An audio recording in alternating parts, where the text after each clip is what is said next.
Agradecemos nuevamente su paciencia y a continuación le cederé la palabra al profesor Banchi. Bien, la síntesis curricular de la doctora Marta Camargo. Nació en la ciudad de Toluca, Estado de México, es egresada de la Universidad Autónoma del Estado de México como licenciada en Derecho y es diplomada en Medios Alternos y un nuevo sistema acusatorio adversarial, Justicia Restaurativa por la Universidad Javeriana de Cali, Colombia, Profesionalización de Facilitadores y Formadores en Justicia Restaurativa, en el programa MBSR, Mindfulness, para niños y niñas y adolescentes en educación por el Instituto Mexicano de Mindfulness. Y tiene especialidad en Administración de Justicia por la UAM, Administración de Justicia por el Poder Judicial del Estado, Administración e Impartición de Justicia para Adolescentes, y es maestra en Derecho y maestra en Docencia y Desarrollo de Competencias. Doctorante en Derecho Judicial, así como doctora honoris causa por la Asociación Mundial de Abogados. Inició su carrera judicial en 1989 como mecanógrafa, notificadora, secretaria periodista, juez penal en cuantía menor, jueza penal de primera instancia, así como magistrada penal y magistrada especializada en Administración e Impartición de Justicia para Adolescentes. Fue directora general del Centro Estatal de Mediación, Conciliación y Justicia Restaurativa del Poder Judicial del Estado de México y es miembro activo de la International Association of Youth and Family Judges and Magistrates.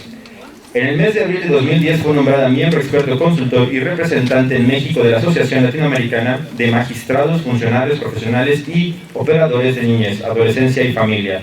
Ha participado en congresos nacionales e internacionales como conferencista, tallerista y docente en Perú, Ecuador, Túnez, Argentina, Paraguay, Estados Unidos y en todos los estados de la República Mexicana. Y se ha dedicado a la docencia en diversas materias desde el año 1990 hasta la fecha. Es patrona integrante del Patronato de Ayuda para la Prevención y Reinserción Social y en 2016 fue condecorada con la Medalla a la Paz y a la Concordia, distinción otorgada anualmente por el Instituto de Mediación AC. Es autora del libro La Justicia Restaurativa para niñas, niños y adolescentes en conflictos familiares escolares y conductas antisociales donde incide la violencia. El 29 de agosto de 2019 recibió la presea al mérito judicial. Es presidenta de la Fundación Internacional de Mecanismos Alternativos de Solución de Controversias, Sanando Heridas, Reconstruyendo Vidas. Le cedo la palabra. Gracias.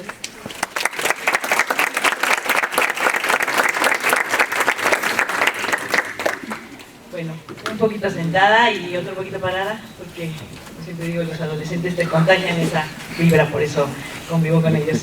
Y bueno, muchas gracias a la Facultad de Derecho, a nuestro señor director, mi Facultad de Derecho, gracias a Dios, y bueno, pues especialmente a la maestra Claudia Cuara, con la cual bueno, ya sé que es Rosales Cuara, pero para mí siempre es Clau Cuara. Y bueno, nos une una amistad desde hace mucho, tuve la fortuna de ser su mentora, y bueno, ahora me alegra muchísimo que es su extraordinaria docente, yo lo sé, y gracias por esta invitación. Hoy vengo a compartirles lo que estamos haciendo en la, bueno, antes llamada, para mí debería haberse quedado ese nombre, Escuela de Reinserción Social para Adolescentes, hoy Centro de Internamiento, soy de fuerte, pero sí, Centro de Internamiento para Adolescentes del Estado de México, y lo que estamos trabajando en un proyecto piloto con las adolescentes, reuniendo 4 elementos muy importantes de los que les vengo a platicar y bueno, también a invitarlos a sensibilizarse hacia esta parte. Los adolescentes, y más en conflicto con la ley penal, son una misión en la vida, pero bueno, sobre todo en esta parte de poder compartirles algo que mi propia vivencia puede dejar una marca auténtica de lo que sí funciona. Cómo hemos entremezclado lo científico, lo jurídico y lo humano para precisamente rescatar a las y los adolescentes en conflicto con la ley penal. Por principio, la justicia restaurativa, ¿sí?, con un enfoque asociativo, las neurociencias y la atención plena. No sé si alguno de ustedes ha escuchado hablar sobre la atención plena, pero ahorita vamos a platicar un poquito de eso. Mindfulness, ¿alguien ha oído hablar de esto? ¿Alguien practica esta parte? ¿Sí? Bueno, aquí tenemos a ver. Nadie, bueno, pues seguramente que después de aquí van a ir a inscribirse a alguna escuela. No soy promotora ni tengo escuela ni nada, solamente sé que funciona porque funcionó en mi cerebro y está funcionando con las adolescentes y los adolescentes en conflicto con la ley penal. Y bueno, a partir de precisamente hace, no tampoco viene a contar mi historia ni a que lloremos juntos, hace 5 años y hace 2 y medio, casi 3, me dieron 2 infartos cerebrales y bueno, gracias a Dios, aquí estoy, porque es gracias a Dios, quien me necesita seguramente para esta misión, y también gracias a estas enseñanzas que mi neurólogo, después de pues, muchos estudios, medicamentos, tomaba, ya sabrán ustedes, todos los medicamentos que pudiera haber, y gracias a eso, y bueno, después a incursionar en el ámbito de yoga, por principio, y ahí fue donde conocí a mi extraordinario maestro, el maestro Carlos Castro Zazueta, quien pues incursionó en mí sobre el mindfulness o atención plena y la parte también de todo lo que trabajamos con las neurociencias, ¿sí? Entonces, precisamente después de esa vivencia de sentir en carne propia cómo es que mi cerebro se fue reconstruyendo, porque bueno, los infartos fueron en el área de la memoria, que es la parte izquierda, y evidentemente pues yo daba clases de italiano, no lo podía compartir hasta después de trabajar esto porque lloraba mucho, y bueno, yo daba clases de italiano, empecé aquí y de repente ya no sabía absolutamente nada de italiano. Entonces, después de todo esto, cómo se reconstruyó mi cerebro y ahora puedo estar aquí completa, bueno, creo yo, dice mi marido que un poquito más loca, pero bueno, esa parte no pasa nada, pero finalmente, pues yo creo que esto que yo he vivido, lo menos que puedo hacer es compartirlo con ustedes, difundirlo, pero sobre todo aplicarlo con mi misión en la vida, que son los adolescentes. Y bueno, pues por ahí, precisamente de ahí partimos en que la meditación, como una comprensión de la mente que transforma nuestra vida, y específicamente el mindfulness o atención plena, apúntenlo porque se van a enamorar de ello. Y bueno, precisamente en este proceso de investigación estamos haciendo una combinación, estamos porque lo estoy trabajando con mi maestro, por supuesto. No me atrevería a trabajarlo yo sola porque no soy todavía una experta en mindfulness, quizás ni siquiera en justicia restaurativa, pero la combinación que hemos hecho con nuestro maestro Carlos pues ha sido realmente extraordinaria, y ahorita van a ver los resultados, los avances, hasta dónde vamos y lo que sigue, sí, que esa es la parte importante. Bien, entonces esta combinación de lo científico, la neurociencia, lo primero que tenemos que saber es conocer a nuestro adolescente y sobre todo conocer el cerebro del adolescente. ¿Ya vieron Justicia para Adolescentes aquí? Bueno, pues cuando lo vean, esta parte, y además Justicia Restaurativa con esta extraordinaria docente, evidentemente que para trabajar con adolescentes debo conocer quién es un adolescente, cómo funciona, qué pasa en su cerebro. ¿Por qué? Pues porque precisamente de ahí vamos a saber cómo ayudar. Y luego lo jurídico, la justicia restaurativa, con sus 3 protagonistas que trabajamos ahí, que son, ya lo saben, ¿verdad? Víctima, victimario u ofensor, y comunidad dañada, ¿sí? Y trabajamos precisamente con estas adolescentes y estos adolescentes, ¿para qué? Para aceptar su responsabilidad, las tres R's, ¿verdad? Reconocer que hice un daño, responsabilizarme de ese daño, ¿sí? Mirar a la víctima y responsabilizarme de ese daño, y después restaurar o resarcir ese daño. Y no es un pago económico lo que buscan las víctimas, seguramente ya lo habrán estudiado ustedes por ahí, pero no es un daño económico. Me encantaría, y podríamos pasarnos hablando horas y horas de esta parte, pero bueno, solamente vengo a compartirles un poquito de lo que Dios me ha permitido aprender y vivir. Bien, y después precisamente con esta conciencia, con estas 3 R's fundamentales: reconocer, responsabilizarse y reparar o restaurar. Entonces vamos a ver la vía de sanación precisamente a través de esta atención plena o mindfulness. Y lo humano, que precisamente es este mindfulness, ¿por qué? Porque a través de ello eleva sus cualidades positivas y sus habilidades sociocognitivas, ¿sí? Pero sobre todo se ha demostrado, lo que yo les diga aquí no lo estoy inventando, no es mi investigación lo que está arrojando estos datos. Si hubiéramos hablado antes de los 80s de meditación y mindfulness en lo jurídico y las neurociencias, pues seguro que me habrán dicho, oiga, pásese a donde esté lo esotérico, ¿no? No, realmente hay más de 750 estudios que demuestran que la atención plena implica un cambio neuronal. Y bueno, yo se los vengo a decir porque lo sé, lo constato y lo he vivido, ¿sí? Entonces, precisamente esta atención plena que estamos trabajando eleva estas cualidades positivas y estas habilidades sociocognitivas. Estamos trabajando de lo positivo a elevarlo. Normalmente los estudios trabajan qué tienes mal y cómo te compongo. Aquí lo que estamos haciendo en esta investigación es qué tienes bien y cómo lo mejoro, ¿sí? Porque todos los seres humanos nacimos buenos por naturaleza, partimos de esa premisa.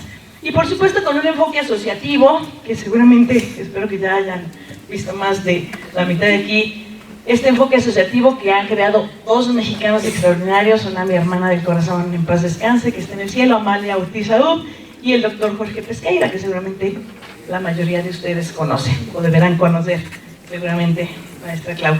Y bueno, precisamente este enfoque asociativo lo que trabaja, ¿qué es?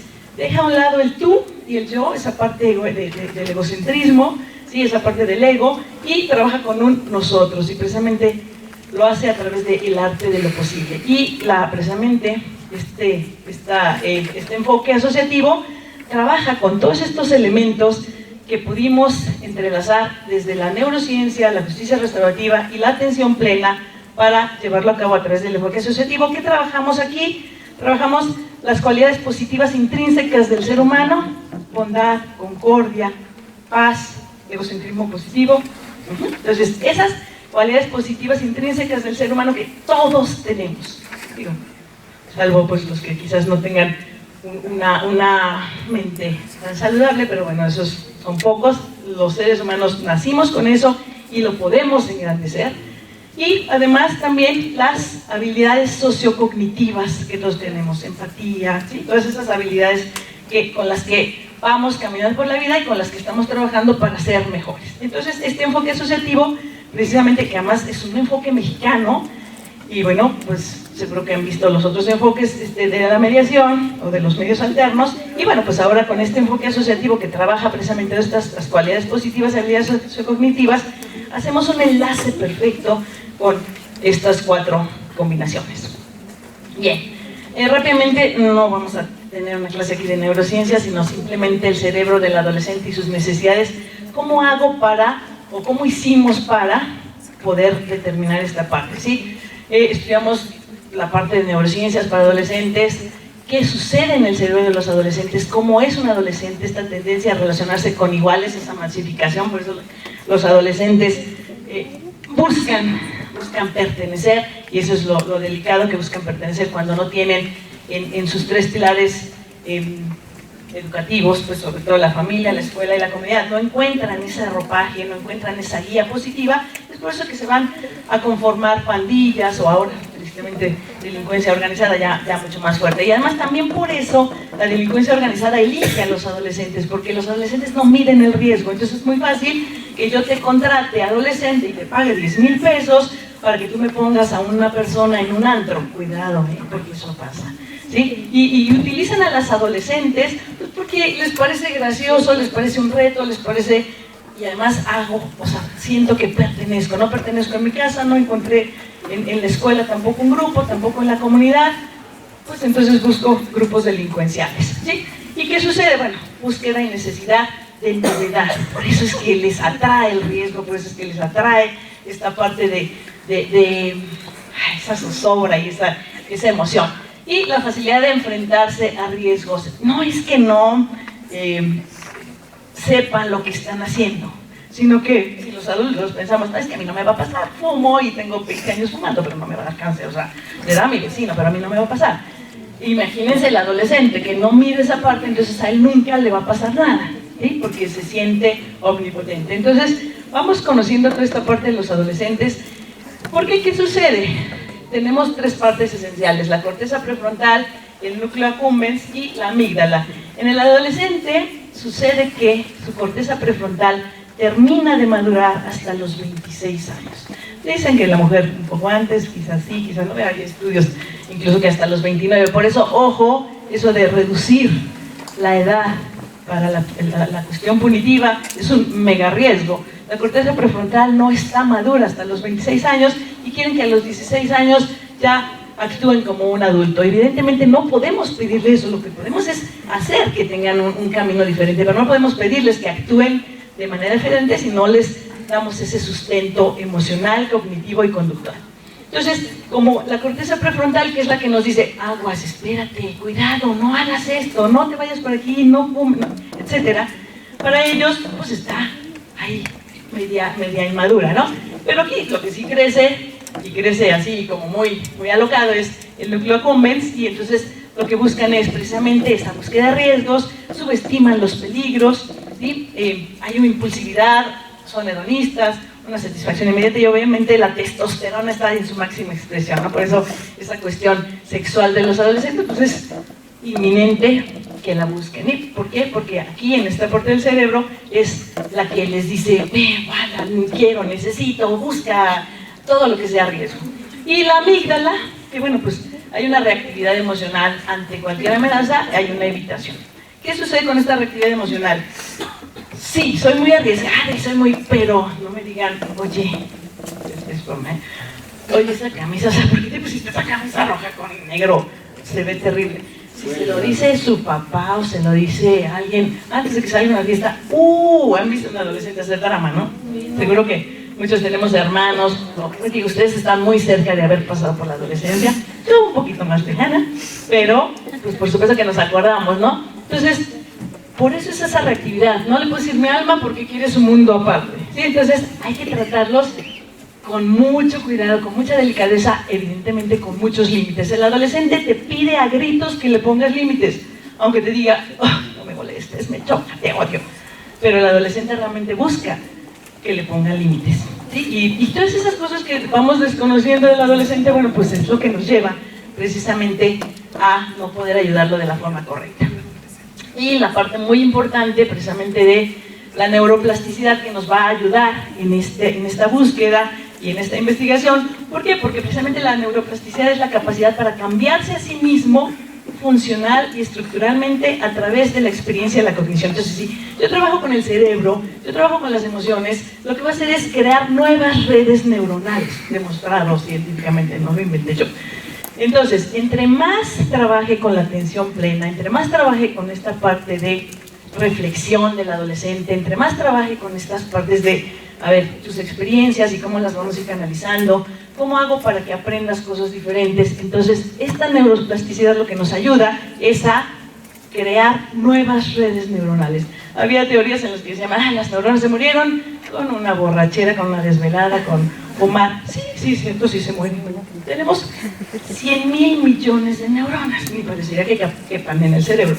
Se van muriendo, pero también hay una buena noticia, que si trabajamos correctamente con nuestro cerebro, por supuesto que las neuronas se van a regenerar, ¿sí?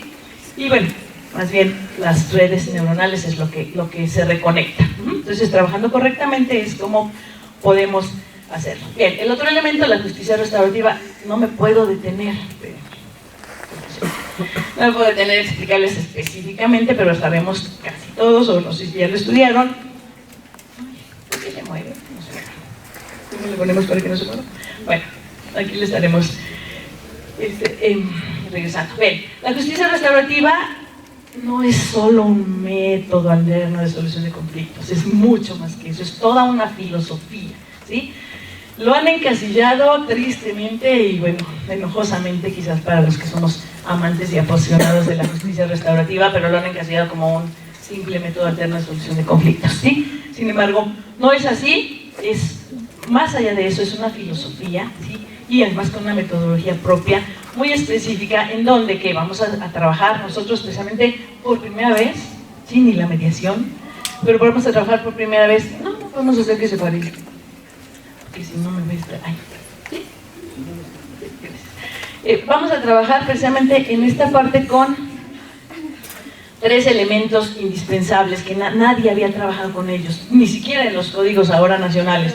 Tenemos a la víctima, que bueno, se suponía que ya el nuevo sistema acusatorio, pues ya visualiza, ya ve a la víctima. Sin embargo, pues no es lo mismo, evidentemente, que el juez decida qué es lo que necesita la víctima para sentirse resarcida, y en este proceso restaurativo, no se preocupe, en este proceso restaurativo, la víctima precisamente va a ser una parte esencial de este procedimiento. De hecho, yo creo que es la principal, sin menospreciar a los demás, pero la víctima será una parte importantísima. ¿Por qué? Porque no podemos llevar a cabo un encuentro restaurativo, una junta restaurativa.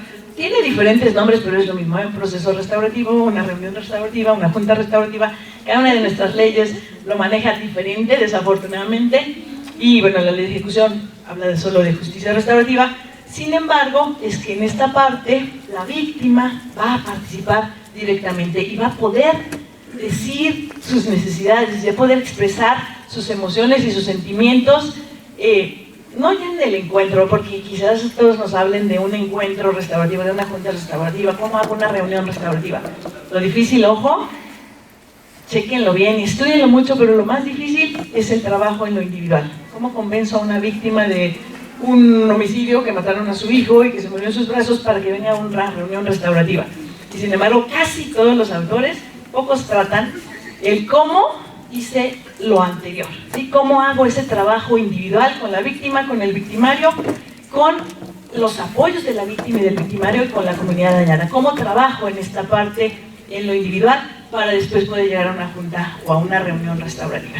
Bien, pero bueno, supongamos que ya tenemos esta parte salvada y tenemos ya en la reunión restaurativa a la víctima, al victimario y a la comunidad dañada. Y entonces sí podemos empezar a trabajar. Ojo, el victimario o el ofensor deberá de haber aceptado su responsabilidad, reconocer, responsabilizarse y tener las ganas de restaurar, ¿verdad? Entonces, si yo no tengo esos elementos, no puedo tener una reunión restaurativa.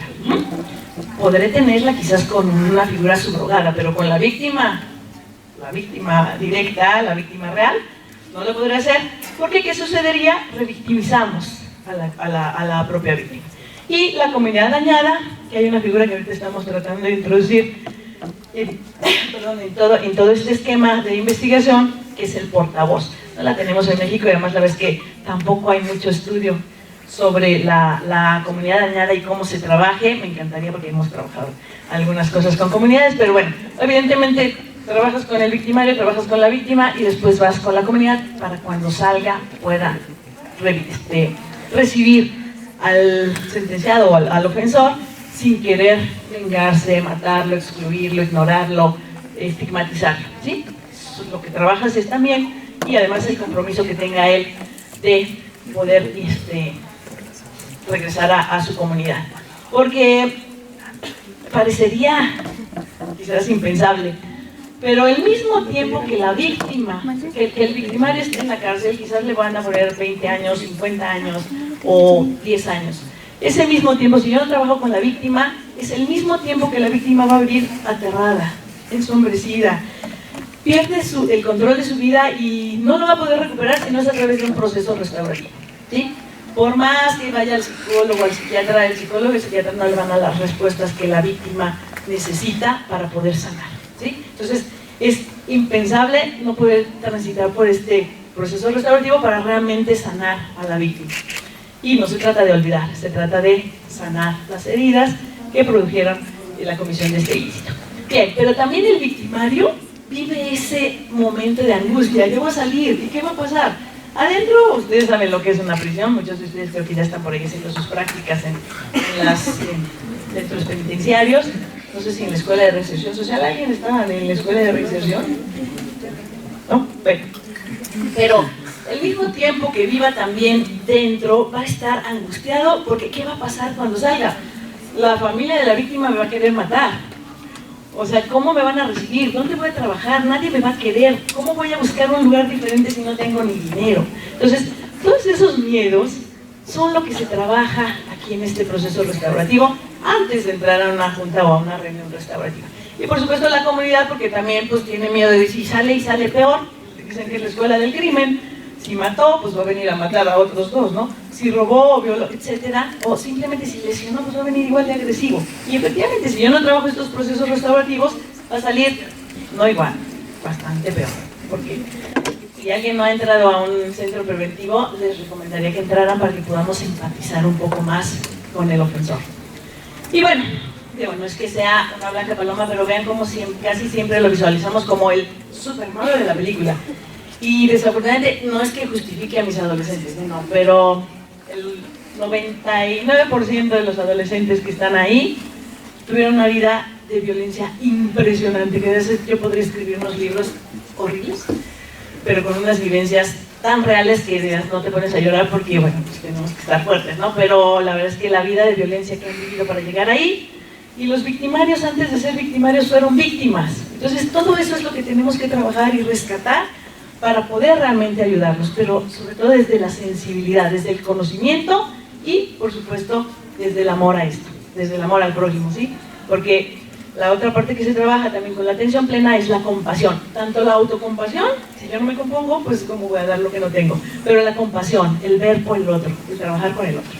Y bueno, ya que tenemos esta aceptación, entonces el facilitador entra aquí en acción, que es la persona que va a llevar a cabo, no es el dueño del proceso, igual que en la mediación, es quien va a llevar a cabo esta parte del proceso restaurativo, ¿sí? Trabajando con cada uno de ellos, como se los he comentado rápidamente. Reparamos el daño, ahí precisamente llevamos a cabo este encuentro donde empatizamos o hacemos el trabajo para que las partes escuchen una a la otra. Cuando la víctima escucha la historia del victimario, pero no la historia de su robo, o de su lesión, o de su homicidio, la historia de vida, su historia de vida, cuando la escucha, entonces hace que baje. Por eso es importante una reunión restaurativa, siempre empiezas con las preguntas al ofensor.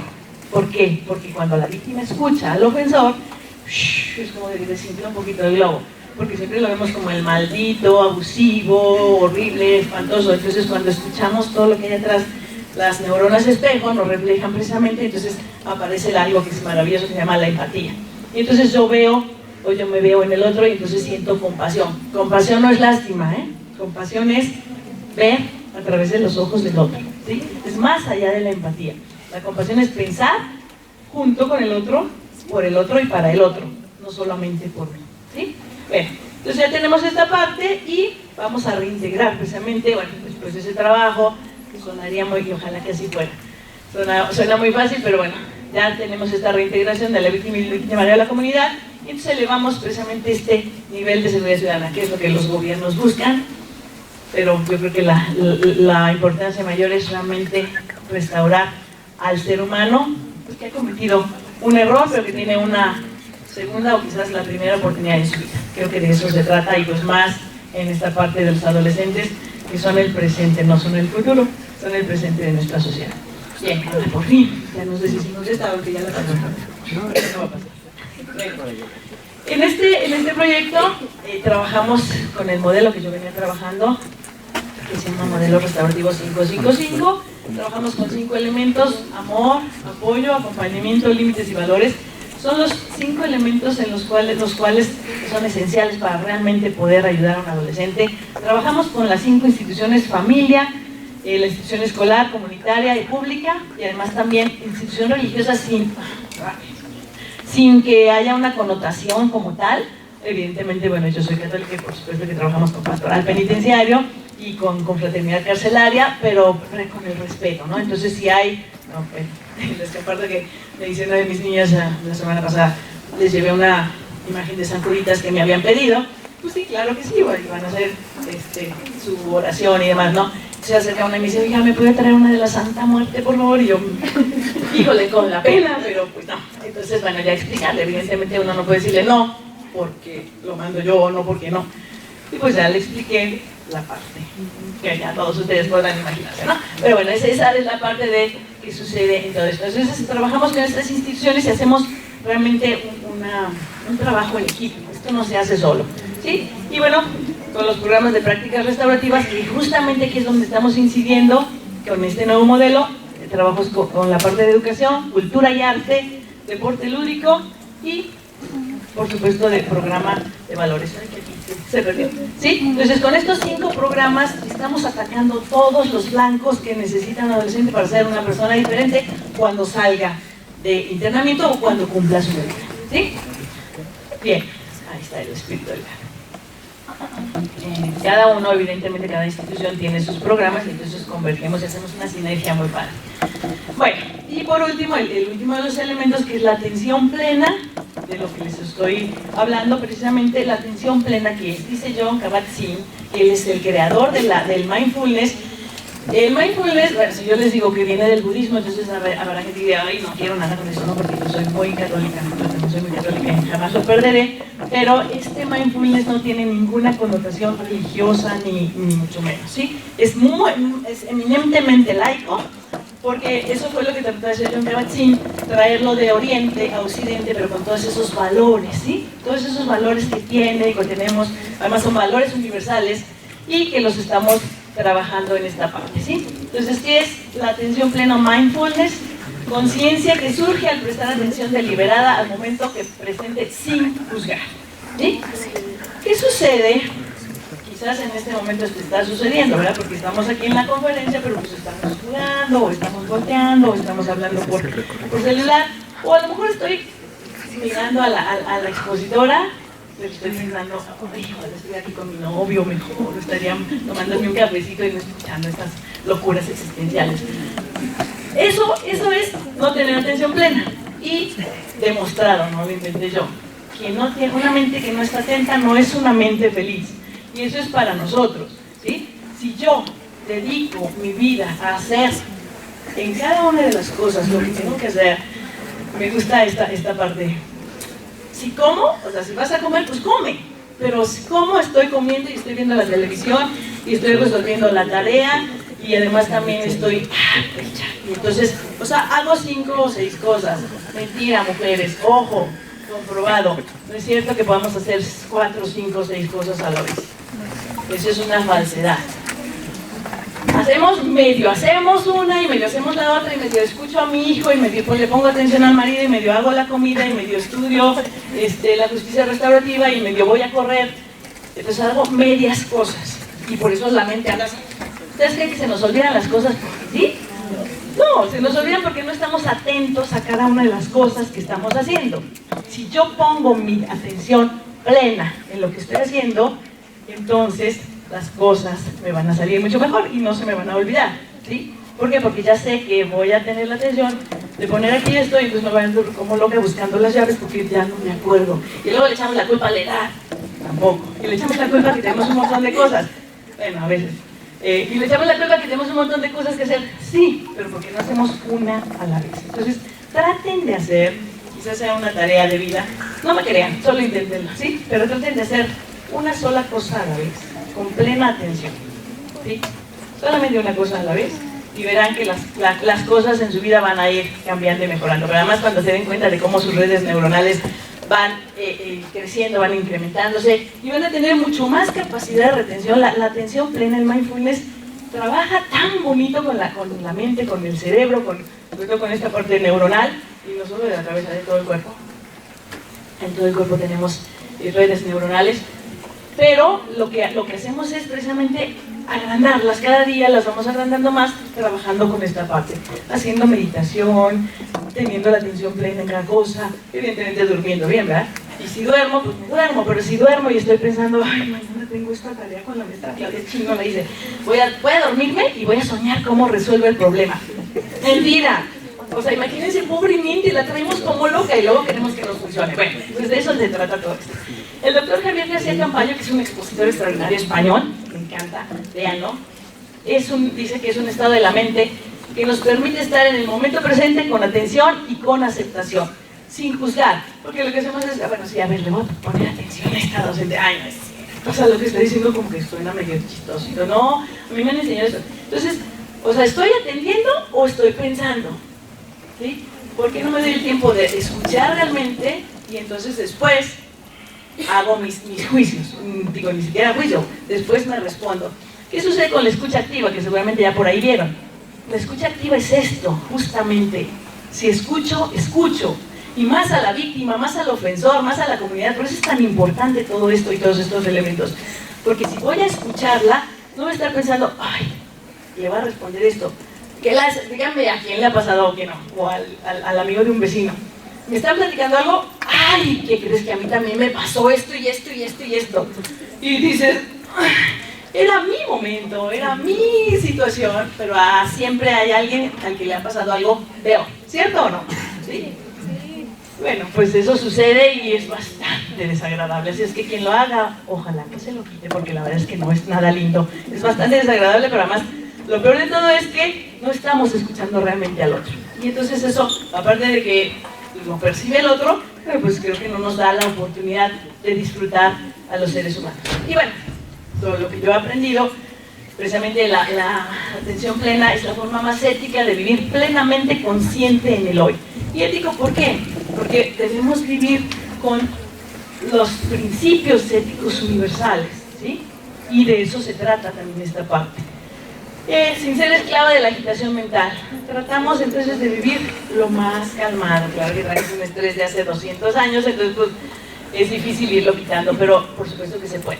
¿sí? Mirándome y tratándome a mí misma y a los demás con amor compasivo, sin juzgar, pero tampoco sin evadir. O sea, no me doy la vuelta y ya no te quiero escuchar, ¿sí? Sino te escucho y te escucho con atención, porque te escucho con compasión. O sea, me interesas. Entonces, como ser humano, me interesa lo que me vayas a decir. Agradecida de lo que soy, lo que hago y lo que tengo, ¿sí? Bien. Antecedentes de la atención plena o mindfulness, filosofías ancestrales, como les dije, llega a Occidente a finales de los 80s. Se utilizan técnicas occidentales, no tiene tintes religiosos y tiene un sustento científico que permite medir sus niveles de eficacia. Sin embargo, obviamente hubo detractores como en todo, y entonces dijeron, bueno, esto está muy light, que permisivo, bla, bla, bla. Entonces se hace un nuevo enfoque en donde se trabaja como eje central la ética, se trabaja con principios universales, los que les decía, interdependencia, impermanencia, ley de causa y efecto y aceptación. Me tardaría mucho en lo que los explico, pero lo que haga hoy, bien o mal, o sea, lo va a recibir. Digo, eso lo hemos escuchado y lo tomamos bastante a la ligera. Pero si yo hago bien, voy a recibir bien. Si yo hago algo mal, no es que me van a pagar por la misma moneda exactamente, pero si ya después me pregunto, ¿y por qué me está pasando esto a mí? Pues reviso mi historia, porque algo estoy haciendo o he hecho mal, ¿sí? Interdependencia, todos necesitamos unos de otros, todos. Nadie hay que sea absolutamente independiente, nadie. Entonces, si yo entiendo que necesito del otro, pues voy a amar al otro, ¿sí? Ley de causa y efecto, impermanencia, nada es para siempre, afortunadamente, nada es para siempre. Y bueno, pues precisamente eso se trabaja también con los adolescentes. No es para siempre su internamiento, pero sí hay que hacer algo para aceptarlo, pero vivirlo diferente. Se dedica mayor tiempo a la meditación y el especialista debe estar sumamente preparado en esta parte. ¿Qué beneficios hay de la atención plena? No me lo crean, pero tampoco es una panacea, diría el doctor Pesqueira, pero por supuesto que claro que funciona. Mejora la atención sostenida en la mente presente, reduce y elimina el estrés. Casi todos vivimos estresados, pero hay un curso de 8 semanas de MBSR, se llama, para reducción de estrés. Mejora la memoria y previene su pérdida, eso lo puedo constatar yo. Reduce la rumiación, eso de que estemos pensando, ay, es que me lo hizo hace 20 años, como la señora Coroca, ¿no? Y entonces dices, ay, oye, otra vez, o me pasó algo y entonces todo el día me la paso pensando y reviviendo y aparte reconstruyo la historia como si eso fuera a cambiar algo. Y entonces me estoy perdiendo de lo que sigue, me estoy perdiendo del momento de hoy, del presente, ¿sí? Regula el funcionamiento del sistema nervioso, activa significativamente las áreas cerebrales, mejora el rendimiento cognitivo y la resiliencia, es eficaz en el tratamiento de trastornos de estados de ánimo y permanentes, es mucho mejor que una terapia psicológica, igual que una terapia conductual, pero bueno, ayuda a eliminar el síndrome del burnout, que eso es muy clásico de los mediadores, ¿sí? Que nos da ese síndrome, ese quemarse por el trabajo tan arduo de recibir tantas emociones, y por supuesto que ayuda también a eliminar este síndrome. Auxilia en trastornos de personalidad, etc. Pero ahí viene la mejor parte. No hay muchos estudios, desafortunadamente, pero bueno, ya hay estudios de los beneficios que hay en internamiento en las cárceles y sobre todo gracias a una persona, porque el nombre todavía es que se me olvide, Fletmau, quien compurgó durante 14 años una sentencia por delitos contra la salud, pero él empezó ahí a estudiar, además con uno de los maestros que tenemos, Rinpoche, empezó a estudiar esta parte de meditación y atención plena, mindfulness. Después sale de prisión y entonces se sigue estudiando, estudia psicología y entonces crea precisamente fundó el Prison Mindfulness Institute y un programa que se llama Path of Freedom. Y ese es un programa que él va a dar a las cárceles en Estados Unidos. Y ahorita está haciendo una investigación muy bonita que, bueno, está también en proceso de investigación. Y él y otros muchos estudios han demostrado que desarraigan los internos el conflicto con la ira y los estados mentales aflictivos. O sea, de entrada reducimos la violencia y nosotros lo hemos constatado con los adolescentes. Favorece trabajar con la autorresponsabilidad y logra modificar las conductas evitativas de afrontamiento, ¿sí? Entonces, imagínense todo lo que podemos hacer para ayudar solamente en la vida en internamiento. Les repito, si quizás no han tenido ese acercamiento, no puedan a lo mejor dimensionar la maravilla que esto implica, pero el reducir esta parte, el modificar esas conductas evitativas de afrontamiento, no con el otro, sino de afrontar su responsabilidad, y esto favorece trabajar.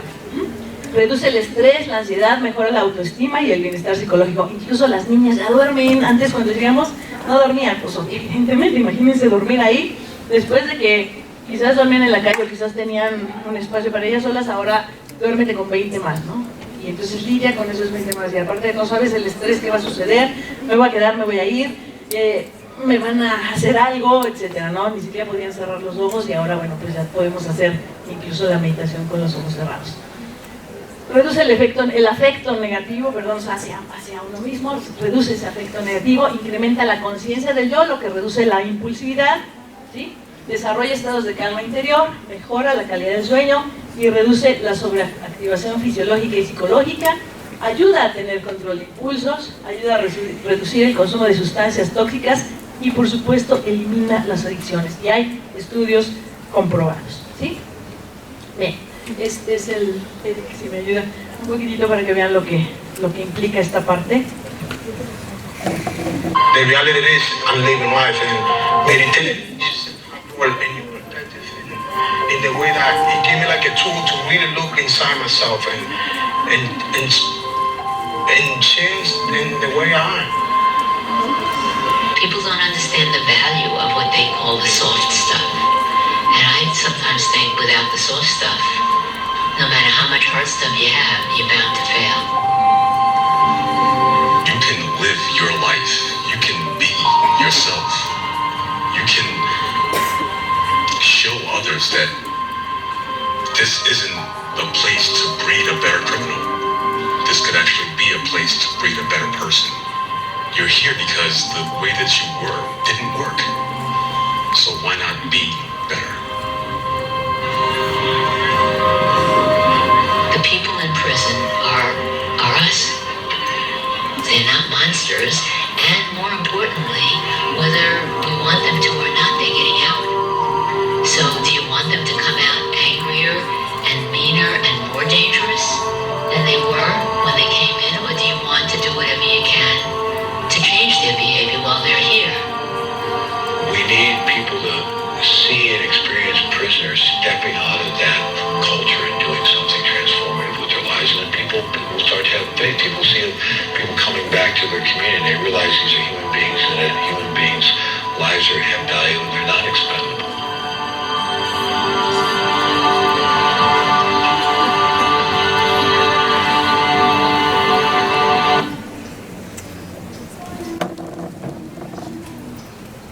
Bueno, esto es en adultos, pero vean cómo funciona. Si funciona en adultos, evidentemente funciona en adolescentes. Es mucho menos difícil, es más fácil, pero es mucho menos difícil por esta parte de la neuroplasticidad.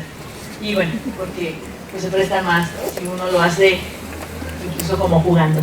Y bueno, si esto sucedió en adultos, no hay realmente estudios en adolescentes. Lo que se ha García Campayo, lo que se ha hecho es como que adaptar estos programas a situaciones de adolescentes, pero no hay estudios de investigación con instrumentos aplicados, y bueno, pues eso es lo que estamos tratando de construir.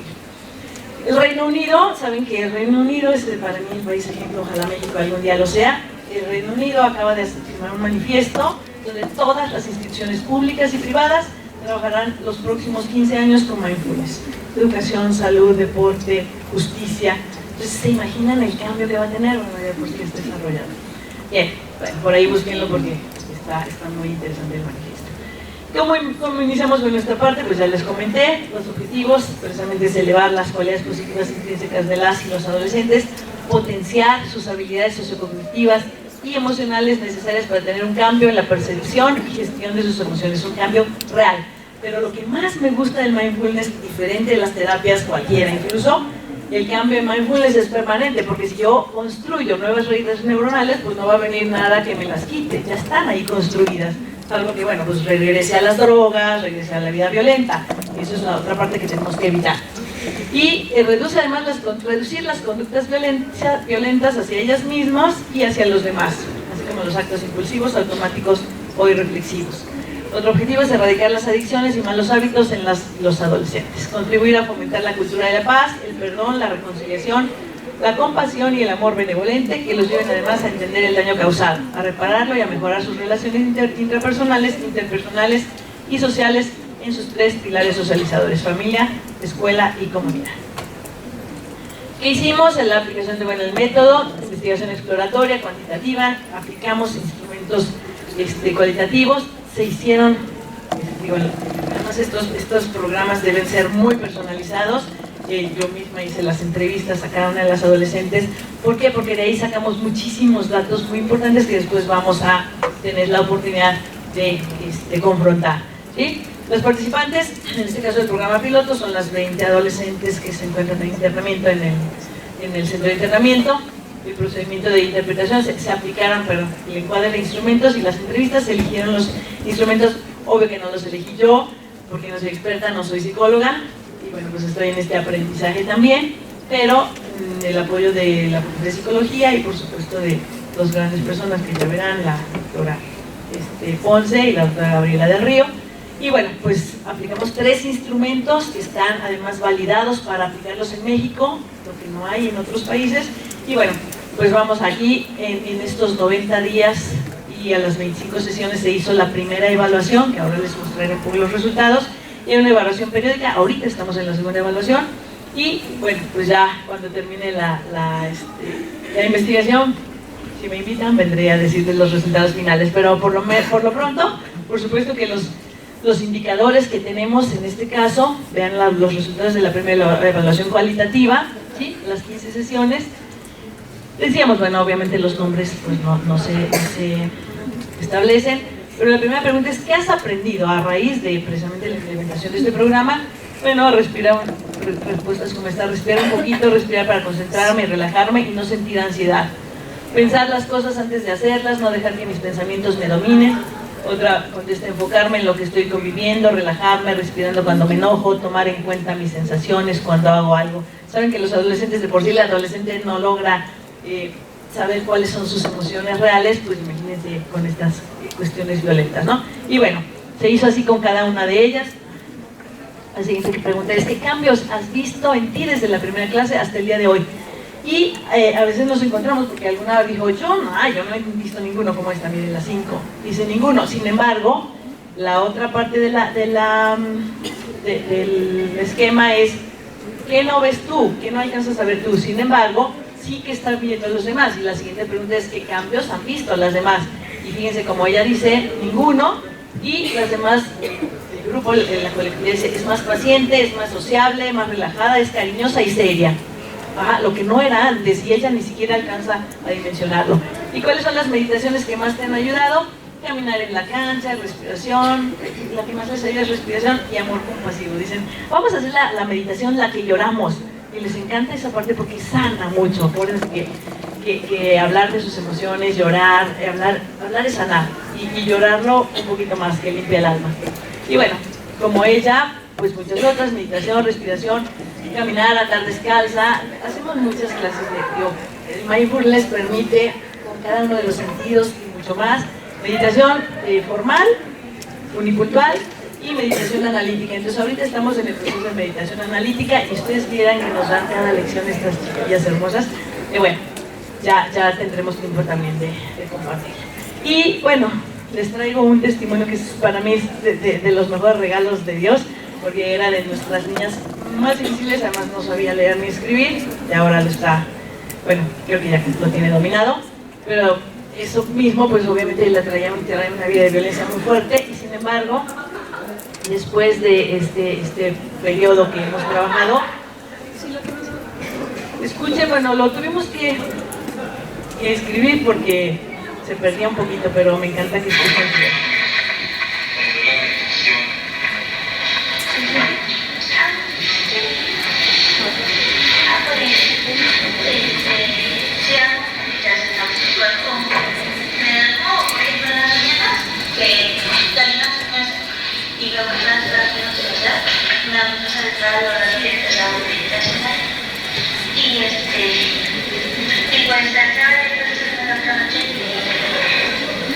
Pues vi muchas cosas que estaban pasando en mi vida personal, con mis sobrinas, situaciones y así. Y pues me puse a pensar que yo no quisiera hacer sentir mal a una persona que pues quiere. Y entonces me puse a pensar si ya me podría dejar escribir sus cosas. Y pues ya de ahí pues yo me puse a ver videos escuchando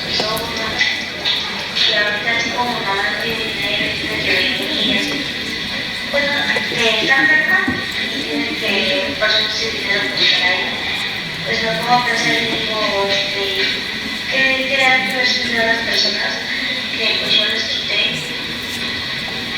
Incluso con las personas que pues perdieron una persona que por mis acciones que sintieron, y pues no me gustaría sentir eso, que las personas sintieron, y me gustaría que me lo hicieran. Y por eso pues empecé a pensar que no estuvo bien y me arrepentí de haberlo hecho. ¿Estabas ahí en el laboratorio? No, ese día estaba ahí en mi cama.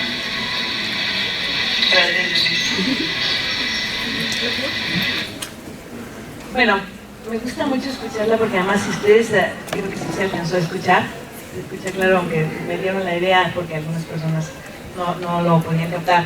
Sin embargo, les comparto que ella viene por homicidio y delitos contra la salud, y además ella decía, o sea, yo no me arrepiento, yo sí salgo y lo tuve que volver a hacer, lo volvería a hacer. Pero además lo haría por mi pareja, que también está recluida, ¿no? Y entonces, bueno, a través de todo esto, pero además es que nos costó mucho, porque dicen, no, o sea, ¿por qué no me arrepentí? Además, lo disfruté. O sea, eso es algo muy fuerte, ¿sí? Y sin embargo, ahora, después de esto, ¿cómo ella puede captar? Que me pongo a pensar y digo, estuvo mal lo que hice al sentir a las personas, pues que yo lo que les quité, incluso a las personas que perdieron una persona, pues por mis acciones. ¿Qué sintieron? O sea, ya se puso a pensar en la víctima, ya se puso a pensar en el otro, ya se puso realmente a reconsiderar y a reflexionar que lo que hizo estuvo mal. Si nosotros no partimos de esta parte, pues no podemos seguir en este proceso restaurativo, ¿sí? Y bueno, afortunadamente, gracias a Dios, pues ha sido a raíz de esta parte. Si ustedes la vieran, la amarían y jamás pensarían todo lo que traía, digo, porque por este delito la detuvieron, pero bueno, traía un historial bastante criminógeno, pero realmente creo que tiene mucho, pero mucho rescate. Yo creo que ya vamos como en un 70, quizás 80 con ella. Y bueno, ¿qué sigue después de esto? Hasta aquí, digo, te podría traerles todos los testimonios, más podría contarles miles de cosas, pero bueno, creo que será en otro momento. ¿Qué sigue además de un programa? ¿Qué tenemos que hacer?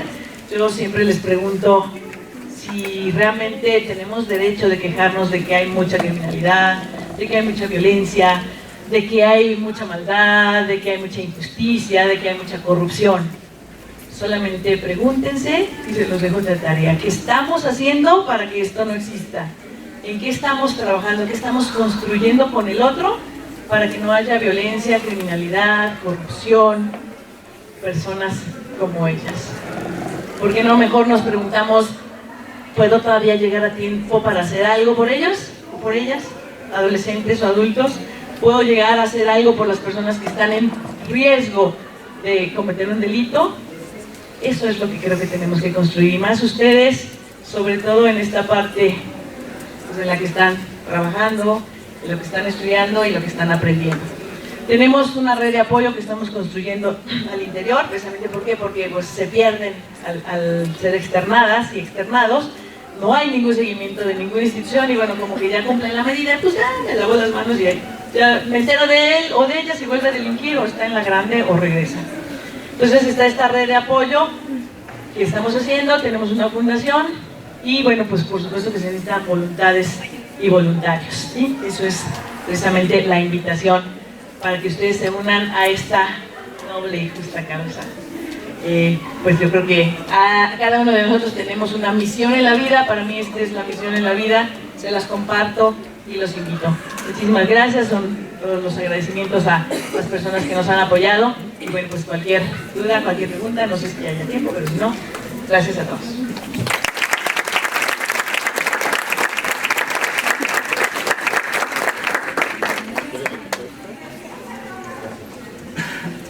Bien, vamos a dar espacio para dos preguntas. Si alguien, por favor, levanta la mano de una vez. De este lado. Uno y... Ok, dos, ¿vale?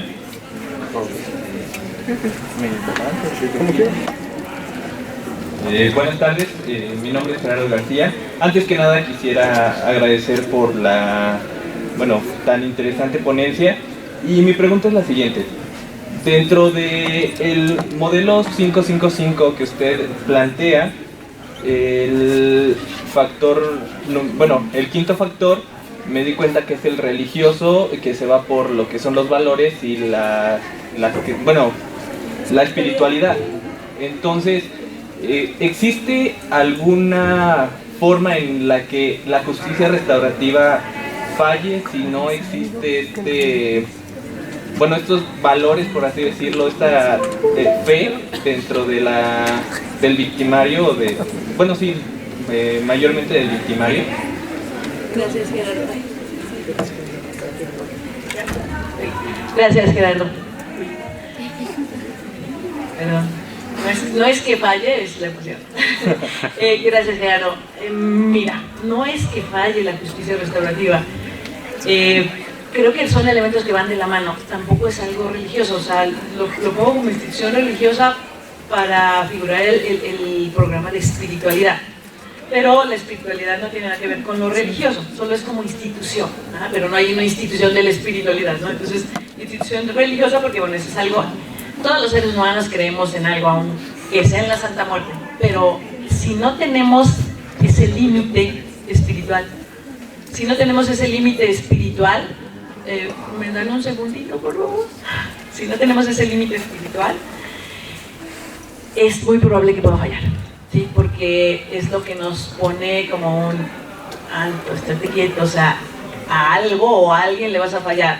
Ya le fallaste a tus padres, es una pregunta muy fuerte que se hace en una reunión restaurativa, o sea, seguro que fue muy duro, ¿qué sintió?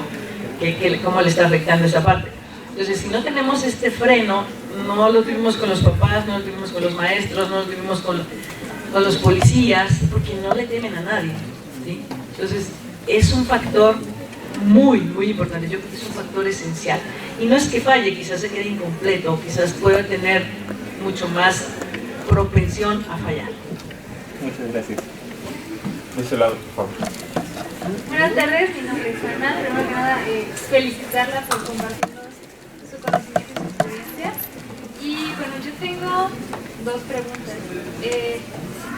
Usted decía que este método era muy eficiente, entonces puede ser mejor que la psicología, la terapia psicológica. Entonces, ¿usted cree que las puede,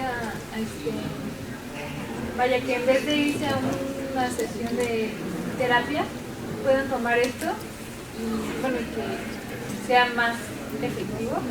Y otra es, ¿en qué se diferencia del coaching? Porque yo hasta cierto punto yo lo relacionaba mucho.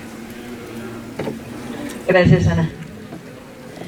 Bueno, en realidad es que el mindfulness o atención plena es una herramienta psicológica, o sea, también es una herramienta psicológica.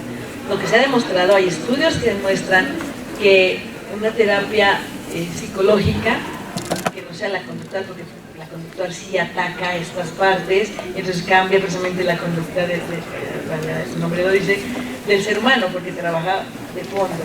Y la diferencia es que la temporalidad, se los comentaba. La atención plena o mindfulness lo que hace es un cambio permanente, ¿sí? O sea, ahora mismo que mi cerebro se ha restablecido y que nuevamente la parte de la memoria está casi completa, pues no va a venir algo que me lo pueda quitar, salvo quizás otro infarto de Dios me libre, pero, o sea, no es algo que vaya a cambiar por cuestiones activas o cuestiones vivenciales.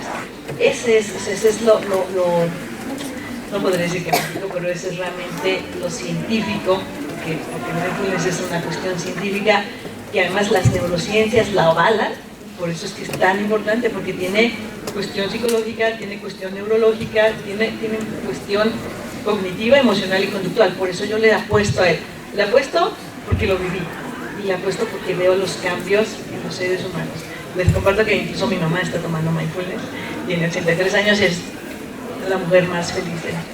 Entonces digo, ahora siempre he sido feliz, pero traía muchas cosas que ahora está pudiendo resolver a sus 83 años. Esto no es para niños, adolescentes, hay mindfulness para niños, niños adolescentes, para adultos, y no es que vayas a una terapia psicológica o dejes de ir. O sea, no excluye una a la otra, por supuesto. O sea, tampoco es que yo digo, dejen todo lo demás y vénganse al mindfulness. Solo es cuestión de que lo prueben y lo vivan, pero por supuesto que tiene una connotación científica sumamente avalada. Maestra Camargo, sería como, si usted nos permite, quisiéramos aprovechar la tercera pregunta, la hacemos y nos la responde. Digo, aprovechando que usted está aquí, ¿no? Claro. Bueno, muy buenas tardes. Primero que nada, muchísimas gracias por compartirnos toda su experiencia y su conocimiento. Bueno, me llamo Monse y bueno, mi pregunta va más a lo personal de usted. Bueno, yo tengo la fortuna también de trabajar con PPL, con personas privadas de la libertad, y a mí me gustaría saber cómo es que este trabajo le ha cambiado la vida a usted, cómo se ha transformado. Digo, yo creo que sí es importante el hecho de que usted trabaje con ellos y que les cambie la vida a ellos, pero me gustaría saber cómo es que a usted le ha cambiado pues la vida el trabajar con ellos. Gracias. Gracias, Monse. Ay, qué buena pregunta. Pero es toda una historia de vida. Quizás la pueda resumir en esta parte. Tuve la fortuna durante 30 años de trabajar en todas las áreas del Poder Judicial. Bueno, materia penal, obviamente. Penal, adolescentes, centro de mediación y conciliación como directora. Y, por supuesto, cuando llegué a esta parte de adolescentes y de trabajar con ellos, claro que también trabajamos con adultos, pero mi pasión y mi misión son los adolescentes. Pero mi esposo lo podría decir mejor, y él me lo dijo el día, me dice, es que nunca te he visto tan feliz como desde que trabajas con tus, así les dice con cariño, con tus presos. Entonces creo que es algo que te llena el alma, te llena el espíritu, y además sabes que estás haciendo pues, lo que creo que cada uno debe venir a hacer en la vida, ¿no? O sea, no venimos de gratis, no estamos aquí por nuestra linda cara, o estamos aquí para algo, y creo que para eso es para lo que estoy. Y la verdad es que al día de hoy fuimos en la mañana, es muy desgastante, la verdad es que trabajar en internamiento es muy desgastante, pero es felizmente desgastante, esa es mi palabra. Felizmente cansada, salgo felizmente cansada, salgo felizmente desgastada. El Señor Jesús se lo puede decir porque Él, por supuesto que me acompaña, es mi ángel de la guarda, mi brazo de derecho, izquierdo, los dos, y Él también participa en estos programas. Y bueno, pues el maestro, y la verdad es que uno sale, o por lo menos en lo personal, yo salgo con el corazón sumamente lleno de alegría, de agradecimiento, a las que le doy gracias a Dios por haberme puesto en este camino. Gracias, maestro. Gracias. Bueno, maestra, pues muchas gracias. Gracias por darse el tiempo incluso para contestar esas preguntas y bueno, más bien para platicar con nosotros. Pues bueno, le otorgamos la presente constancia por la conferencia magistral en cuanto a la justicia restaurativa a la maestra Camargo Sánchez, y le agradecemos su participación en el primer Encuentro Nacional de Ciencias Penales. Un aplauso.